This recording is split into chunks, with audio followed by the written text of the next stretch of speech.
El Señor esté con ustedes. Del Evangelio según San Juan. Gloria a ti, Señor.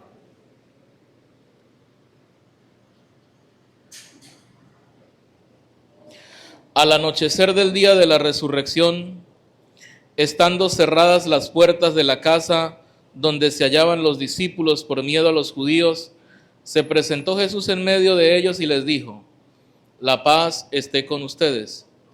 Dicho esto, les mostró las manos y el costado. Cuando los discípulos vieron al Señor, se llenaron de alegría. De nuevo les dijo Jesús, la paz esté con ustedes. Como el Padre me ha enviado, así también los envío yo. Después de decir esto, sopló sobre ellos y les dijo: reciban al Espíritu Santo. A los que les perdonen los pecados les quedarán perdonados, y a los que no se los perdonen les quedarán sin perdonar. Tomás, uno de los 12, a quien llamaban el gemelo, no estaba con ellos cuando vino Jesús, y los otros discípulos le decían: hemos visto al Señor. Pero él les contestó: si no veo en sus manos la señal de los clavos, y si no meto mi dedo en los agujeros de los clavos, y no meto mi mano en su costado, no creeré. 8 días después, estaban reunidos los discípulos a puerta cerrada, y Tomás estaba con ellos. Jesús se presentó de nuevo en medio de ellos y les dijo: la paz esté con ustedes. Luego le dijo a Tomás: aquí están mis manos, acerca tu dedo, trae acá tu mano, métela en mi costado y no sigas dudando, sino cree. Tomás le respondió: Señor mío y Dios mío. Jesús añadió: tú crees porque me has visto. Dichosos los que creen sin haber visto. Otras muchas señales milagrosas hizo Jesús en presencia de sus discípulos, pero no están escritas en este libro. Se escribieron estas para que ustedes crean que Jesús es el Mesías, el Hijo de Dios, y para que creyendo tengan vida en su nombre. Palabra del Señor. Que por las palabras del Evangelio se perdonen todos nuestros pecados. Amén. Nos podemos sentar un momento, por favor. Querida comunidad, les doy la bienvenida a este segundo domingo de Pascua. Nosotros como iglesia meditamos, reflexionamos y celebramos, por supuesto, la resurrección de Cristo, la resurrección de nuestro Señor. Y durante estos días, en la cincuentena pascual, antes de Pentecostés, vamos a encontrar en la liturgia de la palabra a los Hechos de los Apóstoles, y vamos a encontrar, por supuesto, lecturas del Nuevo Testamento que nos van a referir o van a hacer referencia a la resurrección de Cristo. Cómo están allí los antecedentes de la resurrección de Cristo, pero también va a estar en los libros de la Biblia, del Nuevo Testamento, especialmente el libro de los Hechos de los Apóstoles, la tarea, la misión de los apóstoles. Bien, entonces pues nos llenamos de alegría porque se nos permite nuevamente celebrar la Eucaristía. Decirles rápidamente más o menos lo que trata la palabra de Dios de este segundo domingo de Pascua. Encontramos en el libro de los Hechos de los Apóstoles, allí vamos a encontrar la tarea, la misión de los apóstoles, realizando y haciendo grandes milagros.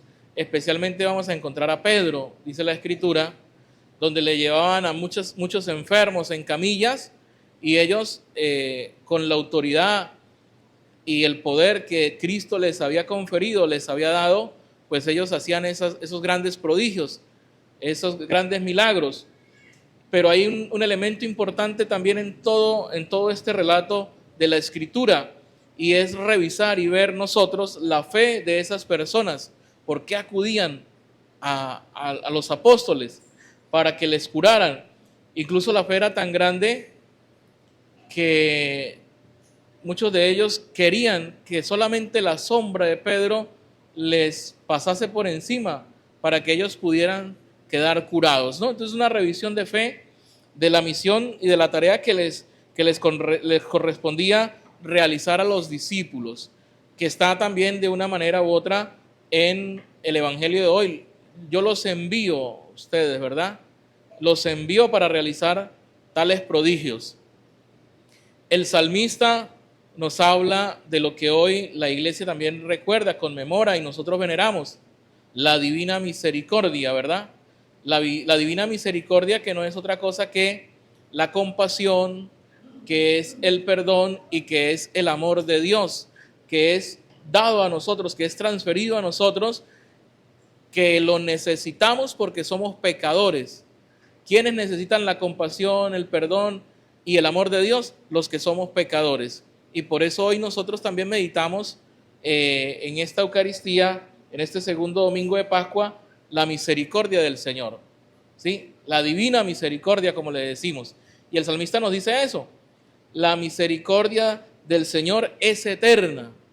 La misericordia del Señor no es limitada o llega hasta cierto punto, no, es eterna. La misericordia del Señor no se cansa, especialmente de esperar a aquellas personas que se han convertido verdaderamente y quieren experimentar su misericordia, o que se arrepienten pues de los pecados. De tal manera que eso es lo que nos dice la Escritura, y también nos narra acerca de Cristo, por supuesto, porque el tema central de la palabra de Dios sabemos que es Cristo. Y por otro lado, el libro del Apocalipsis.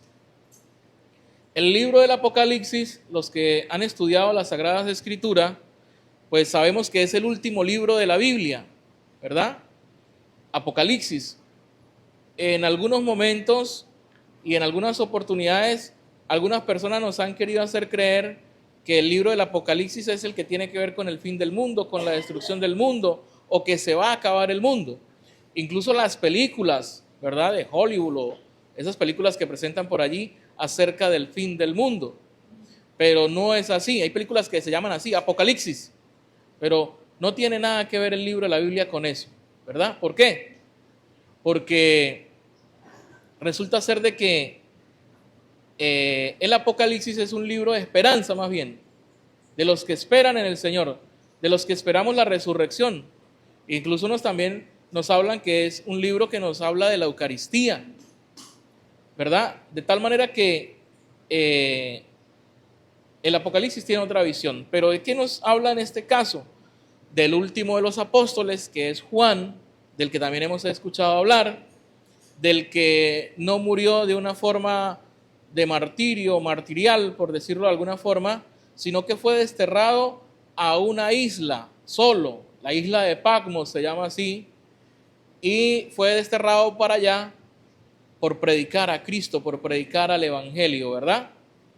Y en eso pues él entra en un éxtasis, dice la Escritura, y tiene algunas visiones. En esas visiones Dios le envía, le dice que tiene que predicarle a los 7 lugares de Asia, ¿verdad? A las 7 comunidades cristianas de Asia. Y de alguna manera es el mismo resucitado que se le aparece, ¿no? Como una figura de hombre que tiene las llaves de la muerte y las llaves de los abismos. Es el mismo Cristo, el mismo resucitado, quien le está diciendo que escriba para seguir la continuación de la prédica del Evangelio. Recordemos que el cristianismo en esa época, posterior a Cristo, después de Cristo, pues la iglesia y el cristianismo era perseguido. Y también pues el último apóstol utilizaba muchos signos o muchos símbolos para poder transmitir y para poderse entender con los cristianos que estaban en ese momento. Y así poder hablar de Cristo y descifrar pues lo que tuvieran que descifrar. Entonces, de eso nos habla la palabra de Dios, ¿no? Digamos las 2 lecturas y el Salmo. Pero también aparece el Evangelio. El Evangelio, bueno, yo saqué 13 puntos del Evangelio de meditación. Voy a tratar de quizás resumirlo en unas 2 o 3 ideas importantes. ¿Qué es lo que quiere también manifestarnos el Evangelio de Juan? Dice que al anochecer del día de la resurrección, ¿qué fue lo que sucedió esa noche? Cerradas las puertas, los discípulos tenían cerradas las puertas por miedo a los judíos, porque ya les estaban persiguiendo.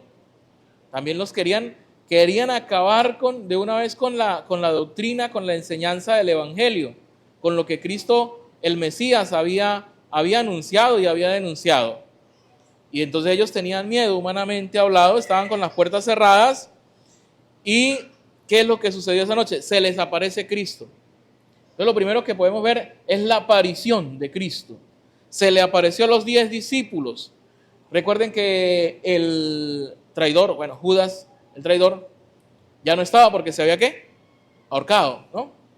Y tampoco estaba otro de los discípulos que se llama Tomás, el que se reconoce como el incrédulo, ¿no? O se reconoce así de alguna manera. ¿Y qué es lo que les dice el Señor? Les comunica. Lo primero que les comunica, miren, no es cómo están, aquí estoy yo, miren, he resucitado. No, los saluda. La paz esté con ¿quién? La paz esté con ustedes. La paz esté con ustedes, que sabemos que es un saludo, pero que es bien interesante porque ese saludo contiene un valor del reino de Dios, que es la paz. Y que es una de las cosas por la que nosotros quisiéramos verdaderamente tener en cuenta, quisiéramos vivir, quisiéramos nosotros estar en paz. Imaginen una persona, ¿quién de ustedes no quiere estar en paz? Todos nosotros queremos estar en paz, en la paz de Dios, en el amor de Dios. Y el Señor les los saluda con la paz esté con ustedes. Después de eso, remitámonos al hecho del sepulcro. Cristo muere en la cruz, primero tuvo la pasión, ¿no? Es condenado a muerte por las autoridades de turno. Pues, imaginémonos que ahorita algunos de nosotros nos condenen a la silla eléctrica, que gracias a Dios eso no existe aquí, o a la inyección letal, que son penas de muerte también. Pero a esas personas le dan la oportunidad de decir, ¿cuál es tu última voluntad? Y algunos dicen, bueno, la última voluntad mía es que quiero hablar con mis hijos, la última voluntad mía es que yo quiero hablar con mi mamá, o la última voluntad mía es que yo quiero comerme mi plato favorito, mi plato de comida favorito, esa es mi última voluntad. O otros bromean, ¿cuál es tu última voluntad? Bueno, que me dejen ir, ¿sí? Pero a Cristo no le dieron chance de nada de eso. A Cristo, mire, ¿cuál es su última voluntad? No, nada. Desde que lo agarraron, lo que hicieron fue ¿qué? Golpearlo. Lo golpearon a tal extremo que dicen las Sagradas Escrituras que ni hombre parecía, que ni parecía un humano. Lo coronaron de espinas. Bueno, ¿qué fue lo que no le hicieron al Señor? Y estando en la cruz, ordenan a uno de los soldados que le traspase con una lanza. Y al traspasarlo con la lanza dice que salió agua y sangre. Es decir, el Señor ya había muerto, pero imagínense, no va a morir con la paliza que le dieron. Y luego con la tortura, ¿no? El martirio, por decirlo de alguna forma. Pero es llevado al sepulcro. Y en el sepulcro del Señor, recordamos la semana pasada, el domingo de resurrección, cuando estaban los lienzos a un lado, y su cuerpo se regenera, por utilizar esa expresión, se vuelve a quedar como intacto, ¿no? Como estamos nosotros ahorita, quizás con nuestras arrugas, pero intactos. Quizás con nuestra juventud o con alguna cicatriz, pero intactos, ¿verdad? Bien. Y el Señor también vivió ese proceso de resurrección gloriosa, si ustedes me lo pueden entender así, pero deja unos elementos bien interesantes, que son los agujeros de los clavos de sus manos y la herida, vamos a decirlo así, del costado. Y por eso se les presenta a los discípulos para decirles, soy yo, el que ha resucitado. Dice, les mostró las manos y el ¿qué? El costado. Dicho esto, cuando lo saló, le mostró las manos y el costado. Y viene otro aspecto también de los apóstoles, de los 10 que estaban allí esa noche. Dice la Escritura que sintieron ¿qué? Cuando vieron al Señor, ¿qué sintieron? ¿Miedo o alegría? Alegría. Sintieron una inmensa alegría porque Cristo había cumplido con lo que les había mencionado, les había dicho, y al tercer día resucitaré de entre los muertos. Entonces Entonces estaban asombrados, estaban llenos de alegría, estaban entusiasmadísimos. Y eso es lo que vive la iglesia en estos días, ¿no? Nosotros deberíamos vivir la alegría también del resucitado. Del resucitado. El Señor vuelve y se dirige a ellos. Les vuelve a insistir con la paz. Vuelve y los saluda. Y aquí viene el envío. Como el Padre me envió a mí, así también los envío yo, ¿qué? A ustedes. ¿El envío para qué? Para la misión, para la evangelización, para la predicación. Lo que estaba haciendo Pedro. Misionando, ¿verdad? Estaba misionando cuando estaba por allá curando a toda esa cantidad de enfermos. Y no solamente él, sino también los apóstoles por allá por Jerusalén. Luego a ustedes los envío, como el Padre me envió, también yo los envío a ustedes. Y sopló sobre ellos. ¿Qué fue lo que sopló sobre ellos? ¿Ah? El Espíritu Santo. Y les dijo, a quienes les perdonen los pecados, les quedarán perdonados. A los que no les perdonen los pecados, les quedarán sin ¿qué? Sin perdonar. Pudiéramos aludir o decir que es un texto que nos habla del sacramento de la confesión. Y vemos cómo el Señor le dio la autoridad, la potestad a los apóstoles para que perdonasen también los pecados. Bueno, y así la sucesión, la transmisión del orden sacerdotal. Que también en estos tiempos hay personas que se confiesan para que queden perdonados sus ¿qué? Sus pecados. También lo podemos ver en la palabra de Dios hoy. Digamos que ese es como el primer apartado, ¿no? En el segundo apartado, ya es 8 días después. 8 días después se les vuelve a aparecer el Señor. Y ahí sí está Tomás. Y entonces, porque antes de eso, los apóstoles le dijeron, hemos visto al Señor. Y Tomás le dijo, no, yo hasta que no meta mis dedos en sus llagas, en sus manos, en su costado, yo no creeré. Y el Señor, pues déjenme decirlo así, no se escandalicen, pues. El Señor venía como a regañar a Tomás, con cariño, con amor, ciertamente. Y vuelve y se le aparece y le dice, mira, Tomás, aquí están mis manos, mete tus dedos, aquí está mi costado, metes tus dedos y no dudes, ¿sino qué? Cree, no dudes, dice, no dudes. Y hoy el Señor nos dice eso también a nosotros, porque a pesar de muchas cosas que hemos aprendido en la iglesia, que el Espíritu Santo verdaderamente ha estado con nosotros siempre, pero más en estos tiempos, ¿verdad? Que nosotros debemos creer. Es la invitación hoy a creer, que no dudemos como el apóstol Tomás. Muchas veces dudamos de la resurrección, dudamos de las enseñanzas de Cristo y nos apartamos. Como dudamos, nos apartamos. La duda nos lleva a apartarnos, ¿verdad? Y sobre todo, lamentablemente, muchas cosas de las cosas de Dios terminamos alejándonos. Entonces el Señor nos invita a usted y a mí a que creamos, que no seamos incrédulos, sino creyentes y creyentes de la resurrección. Y el Señor dice, bienaventurados los que creen sin haber ¿qué? Sin haber visto. Bienaventurados los que creen sin haber visto. Nosotros somos bienaventurados. Usted que está en esta banca, usted que viene todos los domingos a la misa, usted que reza, que ora al Padre, usted es bienaventurado. ¿Por qué? Porque usted cree en el Señor. Usted no lo vio, pero usted cree. Bienaventurados los que creen sin haber visto. ¿Qué es la fe? La fe es la esperanza de alcanzar todo lo que yo creo. ¿Y en qué creemos nosotros? En que alcanzaremos un día la resurrección. Y así termina el texto del Evangelio. Ya dice que otras muchísimas cosas hizo Jesús milagrosas. Se le apareció muchas veces también a los discípulos, pero no están escritas en este libro. Solamente se escribieron estas. ¿Para qué? Para que creyendo tengan vida en su nombre. Para que creyendo tengan vida eterna. Para eso estamos llamados nosotros. A creer en la resurrección y en la vida eterna.